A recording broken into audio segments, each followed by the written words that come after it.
اللہ کے بعد مخلوقات میں سب سے بڑا حق والدین کا ہے۔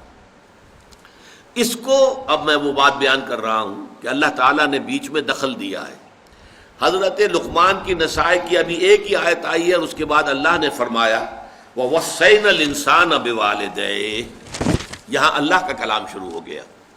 اس لیے کہ حضرت لقمان سلیم الفطرت انسان، ان کو یہ بات زیب نہیں دیتی تھی کہ اپنے بیٹے سے اپنے حقوق بیان کریں۔ اللہ تعالیٰ کا معاملہ تو یہ ہے واللہ لا یستحیی من الحق، لیکن انسانوں کو جیسا کہ سورہ احزاب میں بھی آیا ہے، حضور کو بھی بعض اوقات صحابہ کے طرز عمل سے تکلیف ہوتی تھی، لیکن یہ کہ قرآن مجید میں آیا ہے کہ وہ تم سے حیا کی وجہ سے تم سے کہتے نہیں ہیں، تم کھانا کھانے کے بعد بیٹھے رہتے ہو وہاں پہ، ان سے انہیں تکلیف ہوتی ہے، ان کے معمولات میں خلل پیدا ہوتا ہے، لیکن یہ کہ اللہ تعالیٰ کو حق کے کہنے میں کوئی باک نہیں ہے۔ تو یہاں اللہ نے گویا کہ اس خلا کو مکمل کیا ہے کہ اللہ کے حقوق وہ تو ایک لفظ میں آ گئے لا تشرک باللہ،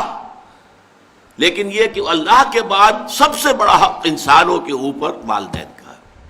اس لیے کہ اصل کریٹر وہ ہے، اصل سسٹینر وہ ہے، لیکن ذریعہ تخلیق والدین بنے ہیں۔ والدین کے نطفے ہی سے تو والدہ کے رحم کے اندر آپ کی زندگی کا، آپ کے وجود کا آغاز ہوا ہے، پھر والدہ نے آپ کو اپنے خون سے، آپ نے اس کا خون چوسا ہے، ایک بہت بڑی جونگ کی طرح جو ہے پیٹ کے اندر وہ بچہ جو ہے ماں کا خون چوس رہا ہے اور اسی سے پل بڑھ رہا ہے، پھر یہ کہ 9 مہینے تک اس نے اپنے پیٹ میں رکھا ہے، پھر جو وضع حمل ہوا ہے کس قدر تکلیف اور شدت کی کیفیت کے ساتھ ہوا ہے، پھر اس نے اپنے خون ہی کی توانائی ہے جو دودھ کی شکل میں تمہاری غذا کے طور پر تمہیں پلائی ہے، تو ان کا حق جو ہے تمام انسانوں میں فائق، جملہ مخلوقات میں فائق تر حق ہے والدین کا۔ وَوَصَّيْنَا الْإِنسَانَ بِوَالِدَيْهِ، اور ہم نے والدین کے بارے میں انسان کو وصیت کی۔ یہ وصیت در حقیقت فطرت انسانی کے اندر موجود ہے، والدین کے ساتھ یہ حسن سلوک فطرت انسانی کے اندر موجود ہے۔ وہ شکر کا جذبہ جو ہے، میں نے تو آپ سے عرض کیا، سب سے پہلے تو والدین ہی سے منسلک ہوتا ہے، والدین ہی اس کے پروٹیکٹر ہیں۔ بچے کو کسی طرف سے خوف ہوتا ہے، بھاگتا ہے دوڑ کر ماں کی چھاتی سے چپٹ جاتا ہے، گود میں داخل ہو گیا، وہ سمجھتا ہے کہ میں تو قلعے کے اندر آ گیا، چاہے یہ کہ کوئی درندہ صفت، کوئی سکھ ہے، کوئی اور ہے، کوئی یہودی ہے، وہ اس بچے کو کھینچتا ہے ماں کی گود میں سے اٹھا کر اور اچھالتا ہے اور کسی نیزے کے اندر پرو دیتا ہے، یہ دوسری بات ہے، لیکن بچہ اپنی ماں کی گود میں پہنچ کر یہ سمجھتا ہے کہ میں تو قلعے کے اندر آ گیا ہوں، محفوظ ہو گیا ہوں، لہذا اس کا جذبہ تشکر پورا والدین کی ذات کے ساتھ اس کو برقرار رہنا چاہیے، یہ جذبہ تشکر۔ اور اس میں خاص طور پر یہی وجہ ہے، قرآن مجید میں آپ دیکھیں گے کہ یہ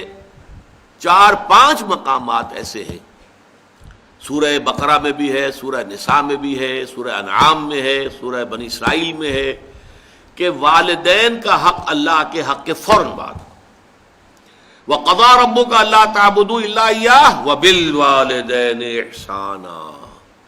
اور تیرے رب نے فیصلہ کر دیا ہے کہ تم نہیں بندگی کرو گے، پرستش کرو گے کسی کی سوائے اللہ کے، اور والدین کے ساتھ نیک سلوک، یعنی اللہ کے ذکر کے فوراً ساتھ جڑا ہوا، جیسے یہاں ہے انشکر لی ولوالدیک،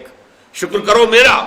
دیکھیے اللہ کو اپنا حق جتانے میں کوئی حیا نہیں ہے، کوئی شرم نہیں ہے، اللہ نے اپنا حق کرو میرا شکر۔ انشکر لی، کریٹر میں ہوں، تمہاری ماں کے دل میں ممتا میں نے ڈالی ہے، تمہارے باپ کے شفقت جو ہے وہ جو اس کے دل میں تھی تمہارے لیے وہ میں نے پیدا کی تھی، تو اصل کریٹر اور سسٹینر تو میں ہوں، میرا شکر۔ اور یہاں پہلے اپنے شکر کا ذکر کیا، حالانکہ یہاں ذکر ہو رہا ہے والدین کا، وَوَصَّيْنَا الْإِنسَانَ بِوَالِدَيْهِ، ہم نے وصیت کی انسان کو والدین کے بارے میں، لیکن اس کا اختتام جو ہو رہا ہے انشکر لی، شکر کرو میرا، وَلِوَالِدَيْكَ، اور اپنے والدین کا۔